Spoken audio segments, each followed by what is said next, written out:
중고등학생 중에. 네. 그렇게 받았대요. 특히 이제 아마 고3 졸업하는 학생이냐 하여튼. 그래서 저도 깜짝 놀랐어요. 근데 아마 가족이 많을 거야. 가족이. 그러니까 마치 뭐 단체를 갖고야 받겠어요. 얼마나 주는지 모르겠어요. 가족이 많으면 저희 집 아이가 이렇게 와서 그래요. 자기네 저희 딸 거기는 식구들이 다 모이면 총 몇 명이냐 그랬더니 손주 녀석이 19명쯤 돼요. 아니 그렇게나 많은데 뭐 한 가정에 아이들 셋, 둘 뭐 하다 보니까 진짜 19명이더라고요. 그 어른들이 이제 뭐 이렇게 많았어요 하면은 100명. 근데 올해를 물어보니까 올해는 대폭 삭감돼 갖고 최고 많은 아이가 60만 원이래. 60만 원도 많지 뭐. 어이구. 참 그렇게 이제 돈 가치가 없어졌는지 인플레가 많이 됐는지 하기야 뭐 전에는 10,000원, 20,000원 줬는데 이제는 뭐 하기야 뭐 어떤 사람은 5,000원짜리 하나, 1,000원짜리 하나 그래가지고 그 다음에 50,000원짜리인가? 그래가지고 5천만 원이로구나. 그래가지고서 또 그렇게 또 주는 사람도 있대. 이렇게 5,000원짜리 위에다 놓고 나가지고 사진을 찍어갖고 저한테 보여주는 거. 이거 뭔데 했더니 이거요 세뱃돈 준 거예요. 그 얼마? 뭐야? 또 5천만 원. 뭐야? 했더니 그렇게 해갖고 그러니까 실제 받은 돈은 5만 원짜리 그 다음에 뭐요? 1,000원짜리. 네, 그랬대요. 설들 잘 지내셨나 모르겠어요. 세상에서 가장 불쌍한 사람이 누굴까? 버림받은 아이들인 것 같아요. 저도 말씀 준비하다가 알게 된 거예요. 깜짝 놀랐어요. 1년에 우리나라에서 버려지는 아이들이 10,000여 명이 넘는답니다. 네. 지금도 사실은 고아원이 있잖아요. 고아원이. 과거에는 저희 어린 시절에는 사변통에 난리 나갖고 부모를 잃은 그런 아이들이었어요. 그래서 우리가 이제 지원하고 있는 그 기관도 사실 전쟁통에 버려진 아이들, 부모를 잃은 아이들을 돌보는 그런 기관이었단 말이에요. 잘 아는 이제 선명의 합창단, 우리 교회도 와서 이제 그런 찬양을 하지 않았습니까? 그런 일들. 근데 지금은 그런 아이들이 아니잖아요. 미혼모들이 낳고서 버려진 아이들, 때로는 이제 부부가 이제 해서 또 이렇게 버려진 아이들, 이 보호자가 없는 사람들 정말 쓸쓸하고 고독하죠. 보호자가 없는 아이들도 그러지만 또 어른도 나이 들어서 보호자가 없을 때, 그죠? 그러나 오늘 우리들에게는 비록 세상에 보호자가 없을지라도 부모는 나를 버리고 자녀들은 늙으신 어버이 외면한다 할지라도 오늘 우리에게는 창조주 여호와 하나님 아버지 하나님이 우리의 보호자가 되는 줄로 믿습니다. 이 보호자라고 하는 말 속에는 구원하다, 호의하다 그런 의미가 있어요. 꼭 우리를 이렇게 지켜주는 것만이 아니라 우리를 구원하고 호의해주는 하나님은 바로 그런 분이세요. 하나님은 우리의 보호자, 우리를 뺑 둘러싸서 호의해주고 지켜주시는 그런 분이시다. 우리가 높은 사람들 이렇게 보게 되면 이제 대통령, 또 북한에서 온 사람 높은 사람들 보니까 그 아이들이 그냥 새까만 안경을 껐더구만. 아예 그냥 눈 돌아가는 것도 보지 못하게 그냥 새까맣게 껴갖고 이렇게 이제 하잖아요. 그런 거예요, 말하자면. 그 사람들 이제 외부로부터 어떤 공격이나 위험으로부터 지켜주기 위해서 참 그 경호하는 분들은 자기가 섬기고 있는 그분이 총알이 날라오면 총받지 않은 거예요. 아, 대단해요. 다른 사람들은 다 도망가잖아요. 총 쏘고 오면 막 숨고. 그런데 경호원은 안 그렇더라고요. 그 총이 날라오는 방향으로 달려가요. 저는 그 장면 보고서 야, 그 직책이 저렇게 중요하구나. 제가 군에 있을 때 유경수 여사, 고 박정희 대통령 영부인이죠.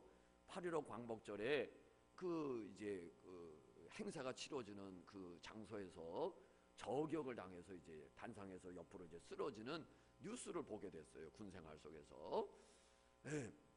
그때 그 이제 뉴스를 그 텔레비전으로 이렇게 보니까 다른 사람들은 다 단상에 있는 산부 요인들이 있을 거 아니에요. 국회의장, 뭐 대법원, 뭐 다른 사람들은 전부 의자 밑으로 들어가고 다 저거 하는데 그 옆 좌석에 앉아있던, 그때 앉아있던, 어딘지 모르겠지만은 그 단상에 앞에 앉아있던 사람이 앞으로 돌진해 나오는 거예요.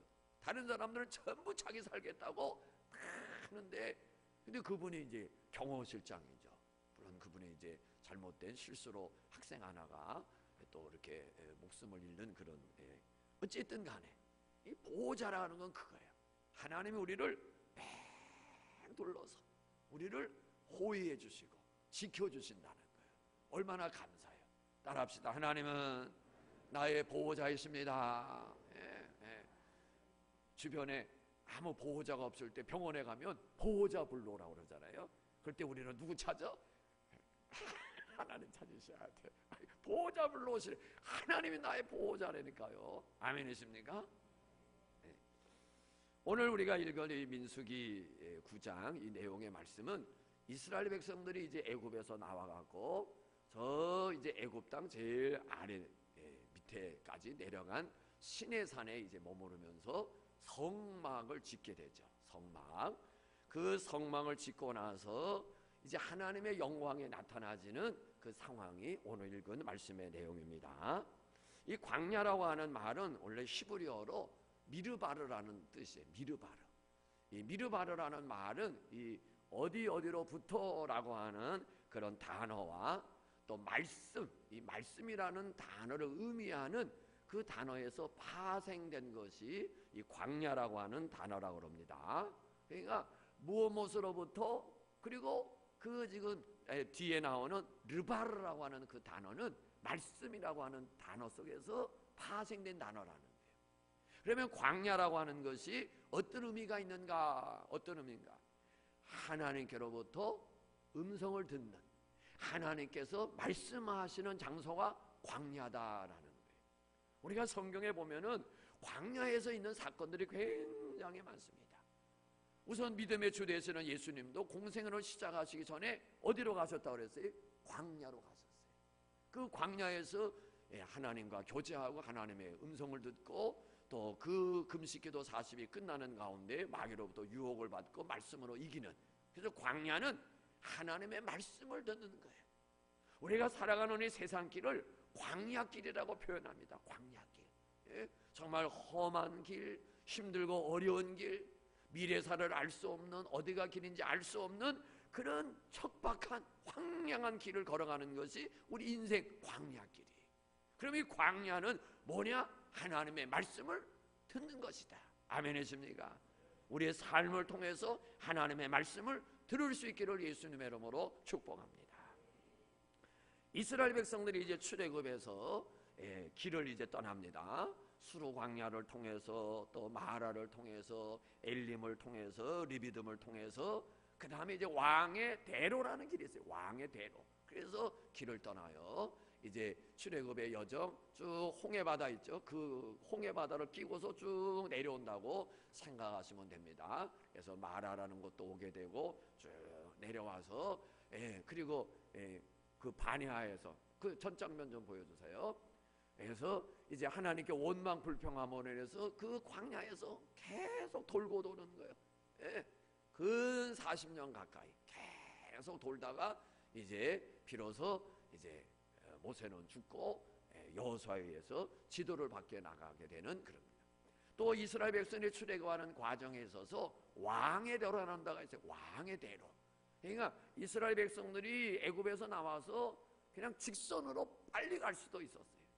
그런데 하나님께서는 이 홍해 바다 쪽으로 마라의 쓴물도 만나게 하시고, 그리고 시내산 밑에 시나이 반도를 지나서까지 내려오게 하시고, 그리고 다시 가데스 바나 광야에서 40년 동안 방황하고, 그리고서 이제 가나안 땅을 향해서 가게 되는데, 그 길에 이제 왕의 대로라는 데가 있어요. 왕의 대로. 그 에돔 땅과 모압 땅을 거쳐서 가게 되는 거예요. 그런데 이 왕의 대로라고 해서 길이 뻥 뚫린 길도 아니에요. 험악한 길이기도 합니다. 그 다음 장면을 이렇게 또 보여주시고 지도를, 이게 이제 왕의 대로라는 길이에요. 이 산길 계속, 지금은 이 차가 다닐 수 있도록 이렇게 도로가 되어져 있죠. 이 왕의 대로는 우리로 말하면 이제 동서양이 그 이제 뭐랄까 무역이 되는 그런 그 통로라고 생각하면 돼요. 그래서 왕의, 성경에는 왕의 큰 길 이렇게 표현을 하고 있어요. 이 왕의 대로, 에돔을 거쳐서 모압을 거쳐서. 그런데 뭐예요? 이스라엘 그 에돔 족속과 모압 족속들이 허락하지 않잖아요. 나중에 이제 그들이 허락하지 않은 것에 대한 이제 진노가 후에 이제 나타납니다. 왕의 길이라고 그래서 길이 뭐 뻥 뚫린 길이 아니에요. 저 험한 산 고불고불. 그러니 생각해 보세요.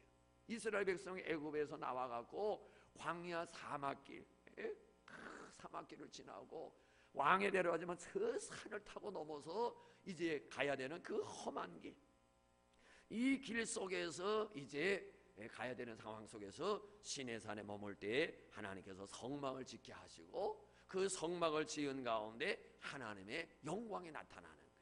그 영광이 뭐로 나타나면은 15절, 오늘 성경 보시고 같이 15절 같이 읽겠습니다. 시작. 성막을 세운 날에 구름이 성막 곧 증거의 성막을 덮었고, 저녁이 되면 성막 위에 불 모양 같은 것이 나타나서 아침까지 이르렀으며, 16절도 항상 그러하여 낮에는 구름이 그것을 덮었고 밤이면 불 모양이 있었는데, 성막을 짓고서 그것이 완공되었을 때 그 성막 위에 불기둥 같은 것이 쫙 내려오는 거예요. 예? 밤에는 불기둥이 쫙 내려오고 하늘에 구름이 불구름이야. 불구름으로, 빨간 구름으로 완전히 지금 뭐 그야말로 한마디로 장관이죠. 장관. 우리가 하늘에 그 저녁 노을 붉게 물들을 보면은 진짜 뭐 와 하는 것처럼, 지금 이스라엘 백성들이 성막 짓고 그 위에 낮에는 뭐예요? 구름 기둥. 그 성막 위에 구름 기둥으로 쫙 해서 하늘에 빽빽한 구름으로 오는 거예요. 왜 그랬겠어요? 이스라엘 백성들을 보호해 주는 거예요. 그래서 이 불기둥과 구름기둥은 어떤 의미가 있느냐 하면은 하나님의 영광을 드러내는 영광. 생각해 보세요. 그 성막을 완공하고 그 성막 위에 구름기둥이 쫙 내려오고, 그리고 그 구름기둥 위로 올라가서 그 구름이 빽빽하게 덮었는데 어마어마한 거예요. 그야말로 이스라엘 백성들 250만에서 300만 명을 태양에 내리쬐이지 못하도록 쫙 구름으로. 그 얼마나 장관입니까? 뭐 자꾸 보면은 그게 뭐 와지도 않아요. 제가 처음 비행기를 타고 쫙 올라가서 창밖을 봐요. 비행기 처음 달 때는 항상 창가로 달라요. 창가. 이제는 창가로 안 달라 그래. 이제는 복도 쪽으로 창가에 하면 갇혀갖고 얼마나 고달픈지 몰라. 나가고 싶어도 나가겠다고 그럴 수 있는가. 옆 사람한테 또 피해가 되겠지, 해가 되겠지. 그래가지고 10시간 아니면 10시간 그냥 아이고 처음에는 창가 뭘 보려고? 바깥 보려고. 그래서 뭐예요? 그 구름들, 그 하늘의 구름들 위에서 볼 때는 그야말로 장관이에요. 정말 구름들이 각색 모양으로 이루고 쫙 하는데, 지금 이스라엘 백성들 머리 위에 그 구름 기둥, 밤에는 불 기둥, 하나님의 영광, 임재의 영광을 보여주는 거예요. 또 이 불 기둥, 구름 기둥은 하나님의 보호를 가리켜. 보호. 하나님이 내가 너희들을 낮이나 밤이나 이렇게 지켜주신다. 할렐루야. 또 이 구름 기둥과 불 기둥은 하나님의 인도하심, 안내해 주시는 것을 나타내는 겁니다.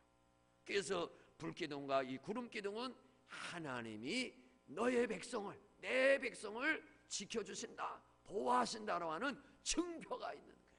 이스라엘 백성들이 애굽에서 나와서 지금 시내산에 이르러 성막을 짓고 길을 떠날 때에는 이런 하나님의 임재, 함께하심의 증표가 그들의 머리 위에 있었어요.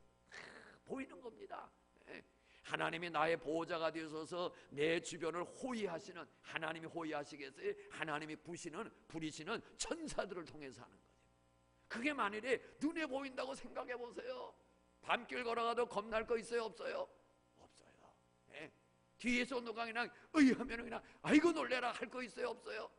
예? 대낮에도 교회 안에서도 뒤에서 누가 하면 놀래세요. 왜 놀랄까요? 죄를 많이 져서. 저도 마찬가지예요. 어떨 때는 갑자기 누가 하면은 놀랄 때가 있어요. 이 구름기둥과 불기둥은 하나님의 보호하심의 징표입니다. 광야 이 사막이라는 것은 낮과 밤의 기온의 차가 상당히 심해요. 얼마나 뜨거우냐 아마 중동에서 일하시다 오신 분들은 다 아실 거예요. 저도 들은 얘기입니다. 그들은요 불을 켜서 계란 후라이 할 필요가 없답니다. 계란 후라이가 먹고 싶다 그러면 자동차 있잖아요. 그 반바 이렇게 걸레로 닦고서 계란 딱 깨뜨리면요 거기서 바로 후라이가 된답니다. 얼마나 뜨거운지 아시겠죠? 우리도 그렇잖아요. 우리도 한여름에 자동차 문 꼭 닫아놓고 있다가 안에 들어가면 뭐예요? 그 열기. 그런데 막 30도 막 어마어마하게 더운 그 열대 사막 생각해 보세요. 어마어마한 거예요. 계란 후라이가 된다니까. 그런 가운데서 하나님이 뭐예요? 구름으로 그 태양의 열을 막아주시는 거예요. 그래서 이 구름 기둥과 불 기둥은 하나님의 영광을 나타내지만은 또한 하나님의 보호하심이에요. 낮에는 태양의 열로부터 구름으로 태양의 열을 차단하셔서 지켜주시는 것이고, 밤에는 기온이 또 극강해요. 그래서 추워요. 밤에는. 그러니까 그 추위로부터 지켜주기 위해서 밤에는 불기둥으로, 낮에는 구름기둥으로, 밤에는 불기둥으로, 이런 하나님의 지켜주심, 우리가 살아가는 것도 다 이런 은혜 속에서 살아가는 거예요. 믿으시 바랍니다. 우리가 비록 불기둥과 구름기둥을 지금은 눈으로 보지 못하나 그 이스라엘 백성들을 광야 사막길에서 구름기둥과 불기둥으로 지켜주시는 하나님이 오늘도 그의 자녀들을 불기둥과 구름기둥으로 지켜주시고 보호하여 주시는 줄로 믿습니다. 또 광야 사막길 살아가는 동안의 생활을 한번 생각해 보세요. 지금 바로의 군대의 그 억압을 피해서 가나안 땅으로 가는 길입니다. 말하자면 지금은 비상시국이에요. 전시입니다. 어디에다가 뿌리를 내리고 생활할 수 있는 그런 환경이 아니에요. 계속 길을 떠나야 되는 겁니다. 그러니까 농사 그런 거 지을 수 없어요. 물건을 사고 파는 일 할 수가 없습니다. 하루 먹을 거 씨 뿌려서 키우고 그럴 수 없어요. 그런 비상 상태에서 가장 급선무가 뭐겠어요? 먹고 마시는 문제. 가장 급선무, 먹고 마시는 문제. 광야 사막길에서 어디서 먹을 양식을 구하겠어요? 어디에서 마실 물을 구합니까? 광야 사막길에서. 가장 급선무. 그러나 하나님께서 이 광야 사막길에서 일용할 양식을 주셨다는 사실을 믿으시기 바랍니다. 일용할 양식 주셨어요. 일주일까지의 양식을 하나님은 매일매일 그날의 양식을 주셨어요. 그게 만나 아닙니까? 그래서 이스라엘 백성들에게 아침에 일어나면 만나가 있어요. 그래야 하나님께서 모세를 통해서 너희가 아침에 나가서 만나를 거둘 때에 하루 먹을 것만 거둬라. 하루 먹을 거. 너희 식구수를 따라서 하루 먹을 만치만 가지고 오지 내일 또 먹을 거를 염려해서 그거 두지 말아라. 그런데 사람들이 그 말 들었겠어요? 안 들었겠어요? 안 듣죠.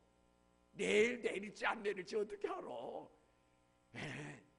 하나님이 주시겠다고 그랬는데도 내일을 못 믿는 거예요.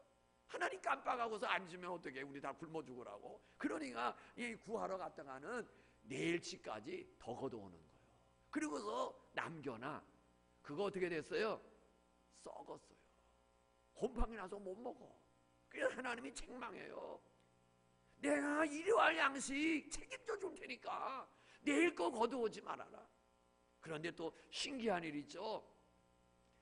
그 다음 날은 주일이에요. 안식일이에요. 그러면 양식을 거두러 가면 안 돼. 그러면 그 전날, 지금으로 말하면 토요일 날 내일 것까지 다 걷어오는 거야. 쉽게 얘기하면 주일날 밥 하지 말어. 그래서 토요일 날 밥을 다 해놓고 해놓은 거로 잡수시는 거야. 하지 말라니까 또 어떤 사람 입 나오는 거야. 뭘 그래요. 밥통에다 밥 해놓고서 이틀 3일씩 먹일 때도 많잖아요. 뭘 꼭 주일날 밥 해 먹어야 돼요? 뭘 입 나와요? 입 나오기는 나올 거 하나도 없어. 어떤 사람들은 보니까 밥을 해놔갖고 얼커갖고 냉장고에 넣어갖고 꺼내 먹고 그러더만. 예. 제 아내도 어디 갈 때요 그거 해놓고서는 녹여서 먹으라고 그러더라고. 뭘 주일날 밥하지 말란다고 뭐. 아이고 어떻게 뭘 어떻게 해요. 이상해요 사람들이. 먹지 못하잖아요. 속이 탈나갖고. 그러면 금식기도 하세요. 어떻게 금식기? 아니 먹지 못하잖아. 그런데 이상하게 금식기도 안 하면 아이고 못해요. 어차피 못 먹을 거 말이라도 뭐하네? 금식기도 하는 중이네. 그럼 얼마나 좋아. 못 먹는 거 그거 먹지도 못하는 사람. 그 집사님 그럼 금식기도 해. 아이고 목사님 어떻게 금식기도를 해. 지금 먹지도 못하는 거. 사람이 그렇게 똑똑한 거 같아도 뭐해요? 미련해요. 이왕에 못 먹는 거 하나님 앞에 금식기도 하네 하면서 지나면 얼마나 좋아. 여하튼 이러한 양식 그거만. 그런데 내일은 주일날에는 두 끼 거를 가지고 오는 거야. 이틀치를. 희한해요. 그동안 여세 동안 더 갖고 왔을 때는 남은 거 다 썩었는데 주일을 위해서 토요일날 이틀치 갖고 왔을 때는 하나도 안 썩었어요. 이게 하나님의 역사예요. 중요한 사실은 우리가 하나님의 말씀을 전폭적으로 믿어야 된다는 사실이에요. 하나님을 의지하고 하나님을 신뢰할 때 하나님이 나의 보호자가 되어주시는 것이지, 내가 하나님의 보호를 떠나서 내 마음대로 살아가는데 하나님의 보호자 너 아니에요. 오늘 읽을 말씀 속에 계속 반복되는 말씀이 있어요. 여호와의 명령을 따라 전진했으며 여호와의 명령을 따라 멈췄으며 여호와의 명령을 따라 행하였으며 여호와의 명령을 따라 진을 쳤으며 계속 말씀해요. 하나님의 보호는 하나님의 명령 따라 하나님의 말씀 따라 행하는 거기에 보호가 있다는 사실을 믿으시기 바랍니다. 광야 사막길의 급선무가 먹고 마시는 거예요. 하나님이 다 해결해 주셨어요. 믿으시기 바랍니다. 내일의 일 염려할 거 없어요. 오늘 여기까지 인도하신 하나님께서 내일도 인도해 주실 줄로 믿습니다. 오늘 여기까지 먹을 거 허락하신 하나님 내일도 주실 줄로 믿습니다. 믿음 없는 사람들도 하는 말 있잖아요. 산입에 뭐하랴? 안 믿는 사람들도 그래요. 안 믿는 사람도 뭘 걱정해. 산입에 거미줄 치겠어. 그래. 어떤 사람은 어떻게 밥만 먹고 살아. 밥도 못 먹는 사람들이 해리 얼마나 많은데 보기 겨워서 그래. 북한 사람들 해봐. 우리 먹는 거 살아가는 거 보여줘봐. 음식 하나도 못 남겨. 밥알 하나도 못 남겨요. 그 가난한 시절에 살아왔던 어느 목사님은요, 교회 장로님들이나 식구들이 목사님하고는 밥을 안 먹으려고 그래. 그래서 제가 물어봤어요. 예, 후임 목사님, 이미 세상 떠난 후임 목사님도 은퇴하셨는데 그분이 이 상황을 말씀하세요. 그분 목사님은 장로님들이 절대 밥을 안 먹어. 왜요? 그랬더니 밥알을 흘리면 그거 왜 흘려? 그러지 않고 당신이 집어먹는데. 왜 흘려란 말 안 해? 당신이 집어. 그러니 누가 같이 먹겠어? 남기면은 당신이 갖다가 어떻게 남기겠어? 그러니까 접근을 하려고 그래, 안 하려고 그래요? 안 하려고 그래요. 나는 양반이요. 왜? 과거에는 그랬으니까. 먹을 게 없고 하더니까 어디를 밥알을 흘려 그러는 거죠. 저는 밥도 남기는 거 안 좋아했어요. 근데 이제는 뭐 그냥 먹을 만치 먹어. 남기면 할 수 없지. 내 진짜 성인 됐다니까. 과거에는 그렇게 하다 보니까 하나님께서 그야말로 이러할 양식 주시고, 마실 물이 없을 때는 반석을 명하여 석수 그때 나왔어요. 바위에서 진짜 생수 중에 제일 물이 바위에서 나오는 안반수물. 석회질 없어요. 하나님이 주는 물, 그 물 보름 동안만 잡수시면은 몸에 있는 질병 다 났습니다. 다 나. 아멘이십니까? 하나님이 직접 주시는 물을 못 먹어서 그렇지 직접 주시는 물 보름만 먹으면 병 다 난다니까요. 물만 좋은 물 먹어도 웬만한 병 다 고쳐요. 계류 많은 물이 좋다고 그러잖아요. 계류 많은 물. 저도 죽을 병 걸렸을 때 계류 많은 물을 어느 집사님이 공수를 해줬어요. 어디 갔더니 계류 많은 있다가 갖다 주더라고요. 그래서 집사님 어딘데 내가 가서 떠올게. 그래가지고 도대체 계류 많은 물이라는 게 뭔가 가지고 또 이제 정보를 찾아봤더니 이 프랑스에서 이제 그런 사건이 있었어요. 어느 나이 어린 소녀가 죽을 병에 걸린 거야. 병명도 모르고. 그래가지고 산중에다가 그냥 갖다 버려놨는데 그 아이가 죽었거니 했는데 쌩쌩하게 살아가고 피부도 반질반질하고 광이 나는 거예요. 도대체 뭐 먹고 살았냐? 거기서 나오는 생수 먹은 거야. 도대체 이 물이 뭘까 해서 갖다가 물의 성분을 조사를 했더니 그 물 속에 계류마늄의 함량이 어마어마하게 많은 거예요. 그래서 사람들이 지금 뭐 계류마늄 뭐 물이니 또 뭐 손에 차는 거 있죠. 또 안 찬 사람 손 들어봐. 안 찬 사람. 팔찌 계류마늄 팔찌 사고서 뭐 그래서 그때부터 이게 계류마늄. 이 하나님께서 직접 반석을 쳐서 생수가 막 터져 나오는 거예요. 터져 나오는 거예요. 아멘이십니까? 또 신기한 게 뭡니까? 광야 사막길 그 하루에도 어떨 때는 수십 킬로를 걸어야 돼요. 사막길에. 그 당시 신발이 뭐 변변합니까? 그러면 다 수십 킬로 신발도 온전치 못하고 모래바닷길 걷다 보면은 다 뭐 해야 돼? 발에 물집 생기고 터지고 난리 나야 돼요. 40년 광야길 걸어가는 동안에도 발에 무릎 터지고 물집 생기고 한 사람이 없었다는 사실을 믿으시기 바랍니다. 성경이 말하고 있어요. 애굽에서 입고 나온 옷 해지지 않았다고 그랬어요. 애굽에서 집세기 신발 하나 신고 나오는데 신발이 해지지 않았다고 그랬어요. 뭐예요? 하나님께서 책임져 주신 거예요. 믿으시기 바랍니다. 우리가 하나님을 의지하고 하나님의 말씀에 순종하며 나아가면 하나님께서 우리의 일상생활에 필요한 것들 공급해 주시고 다 채워주시는 절대적인 보호자가 되시는 하나님인 줄로 믿습니다. 이 불기둥과 구름기둥은 하나님의 보호요 인도입니다. 인도. 17절 성경 보시고 읽습니다. 17절 읽습니다. 시작.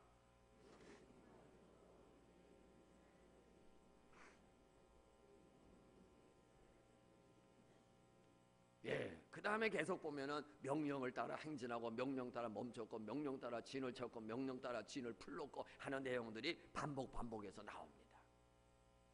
구름이 성막 위에 머물러 있으면 그 구름이 머무는 날이 오래일지라도 뭐 했다고 그랬어요? 행진을 멈췄어. 지금 막 짐을 풀었는데 구름이 이동하기 시작해. 그럼 뭐예요? 이동을 하는 거예요. 한밤중에 잠을 잘까 해가지고 깜빡 이제 깊이 잠들었다 싶었는데 하늘에 불기둥이 이동을 하는 거야. 그러면 뭐야? 따다단 따다단 따다단 해가지고 전부 야밤 한밤중에 1시 2, 3시에 일어나서라도 보따리 꾸리고 다시 또 가야 돼. 아이고 아침에 갑시다. 지금 없어요. 오늘 읽은 말씀이 바로 그거예요. 구름기둥이 머물면 머물고 이동하면 이동하는 거예요. 불기둥이 머물면 머무는 거고 이동하면 이동하는 거예요. 이 사막은 어때요? 어디가 길인지 몰라요. 어디가 길인지. 사망의 풍경. 저 사막길은 어디가 길인 줄 압니까? 사막길. 그야말로 사막에서 길이 잃으면 방향 잃으면 모래사장에 덮여서 시체도 못 찾는 게 이 사막길입니다.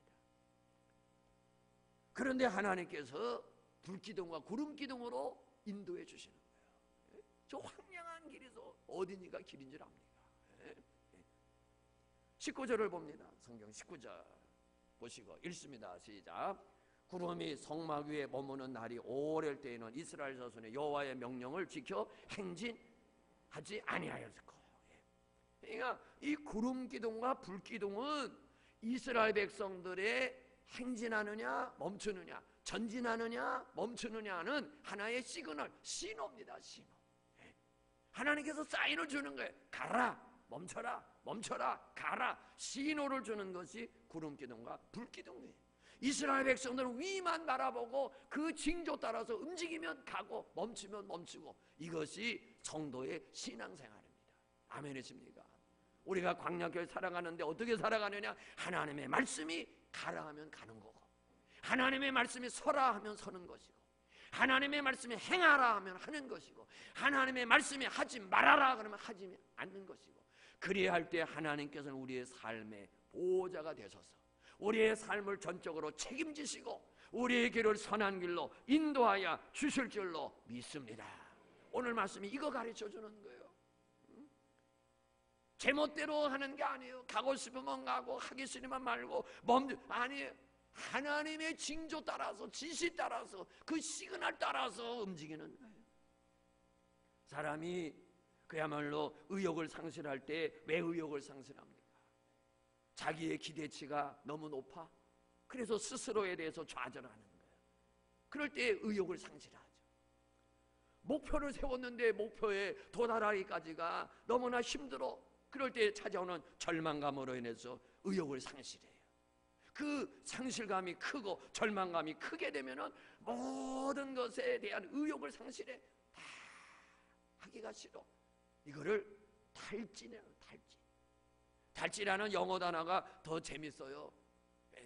그 탈진한 영어 단어를 우리말로 풀면 다 타버리고 죄만 남은 거예요. 그게 탈진입니다. 내가 뭘 해보겠다고 의욕을 가지고 불같이 일어나서 도전했는데 뭐 그 목표에 이르지 못하고 뜻을 이루기까지는 너무나 길이 안 보이는 거예요. 그래가지고 그냥 전력을 다했는데 다 타버렸어. 그리고 죄만 남았어. 그게 탈진입니다. 우리가 왜 그렇게 되는 거예요?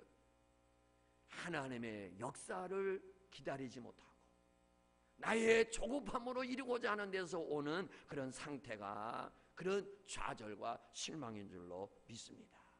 오늘 말씀 속에서 뭐예요? 그것이 22절을 봅니다. 22절 읽습니다. 시작. 이틀이든지 한 달이든지 1년이든지 구름이 성막 위에 머물러 있을 동안에는 이스라엘 자손의 진영에 머물고 행진하지 아니하다가 떠오르면 행진하였으니, 제일 중요한 게 뭐예요? 이틀이든지 한 달이든지 1년이든지. 생각해 보세요. 이게 쉬운 일이겠어요? 갈 길이 바쁜데 내가 해야 할 일이 지금 산더미겨지사 언제 일일이 언니 나눠하고 지금 여기에서 한 달을 보내고 석 달을 보내고 반년을 보낼 거예요. 그런데 아니에요.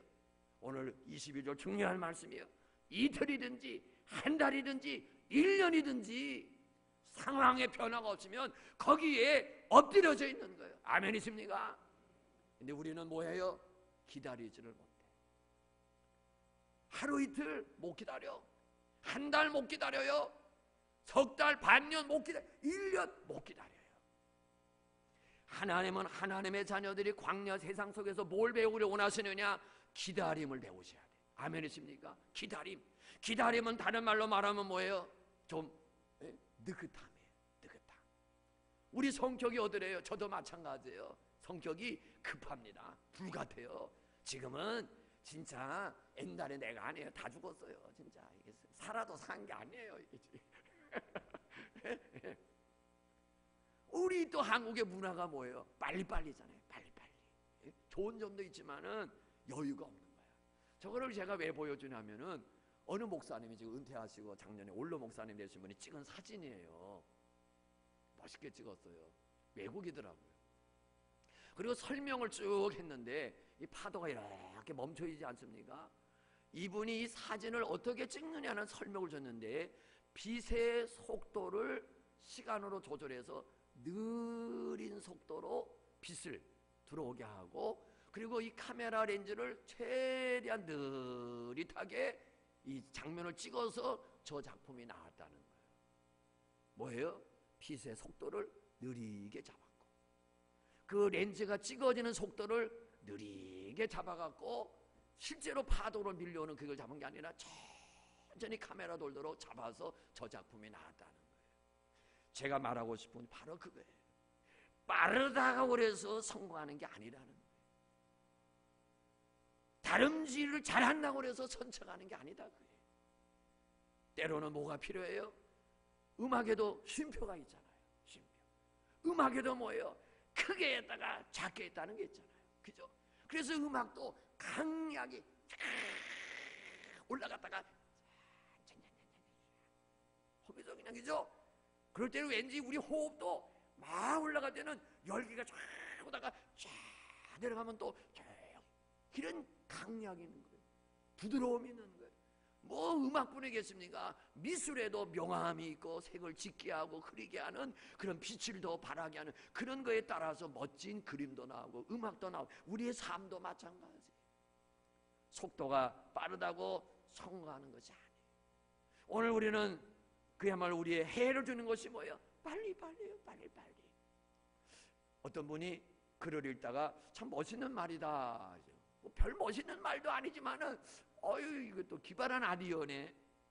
그 얘기를 소개하면 이분의 글 속에 자동차를 고치려면 자동차가 멈추어야 됩니다. 뭐 아무 그냥 일상생활에서 하는 저는 이 말이 멋있는 말이다. 자동차를 고치려면 자동차는 멈춰야 고칩니다. 마찬가지. 우리의 삶이 하나님 없이 정신없이 그냥 살아갑니다. 거기에 하나님이 들어갈 틈이 없는 거예요.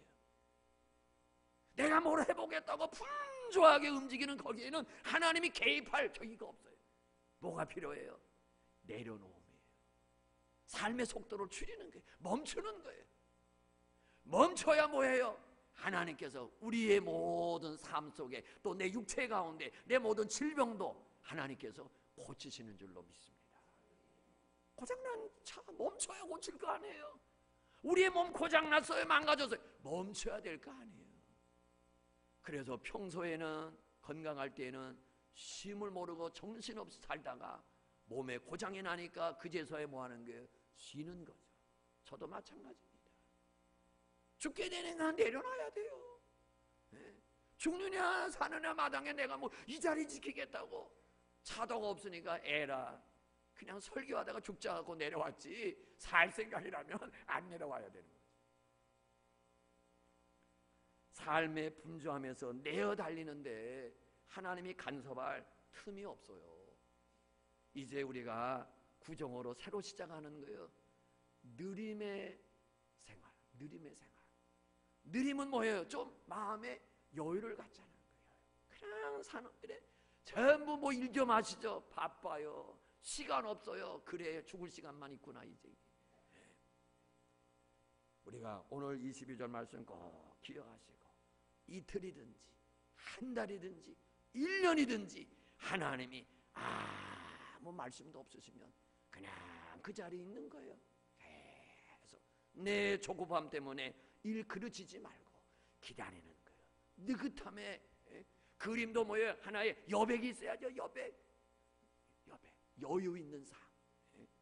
하나님이 우리의 보호자가 되시니 꼭 기억하시고 하나님의 인도하심을 따라 잘 살아가는 하나님 앞에 엎드려야 되는 거예요. 말씀 따라 살아가는 거예요. 꼭 기억하시고 하나님의 돌봐주심을 믿고 오늘 여기까지 인도하신 하나님이 내일도 먼 미래도 책임을 믿고 믿음으로 승리하는 삶을 살아가는 우리 모두가 되기를 예수님의 이름으로 축복합니다. 이 시간 같이 한 목소리로 기도합니다. 하나님 아버지, 나의 조급함 때문에 하나님의 일 그르치지 않게 하시고 세상의 분주함 속에서 바쁨 속에서